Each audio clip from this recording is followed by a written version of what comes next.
ఏరా హర్ష, కడుపు నొప్పి అని చెప్పి రోజు ఇంటికి వెళ్ళి నువ్వు చేస్తున్న పనిదా? అయ్యో అది కాదు మేడం. నన్నే చీట్ చేస్తావు కాదు. రేపు స్కూల్కి రా, నీ పని చెప్తా. అయ్యో మేడం, అన్న ఇప్పుడే వస్తాన్నా.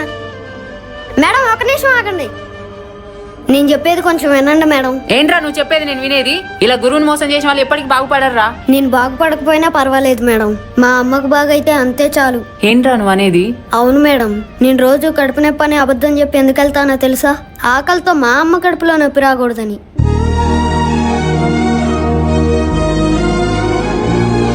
గత కొన్నాళ్ళుగా మా అమ్మ ఆరోగ్యం బాగుండడం లేదు మేడం, అందుకే ఇలా పనిచేస్తున్నా. మీ నాన్న బాగానే ఉంటాడు కదరా? ఆయన ముండ కూడా బాగానే ఉంటది మేడం. అంటే మీ నాన్న మీ అమ్మని పట్టించుకోడా? ఆమెను బాగా పట్టించుకుంటాడు మేడం.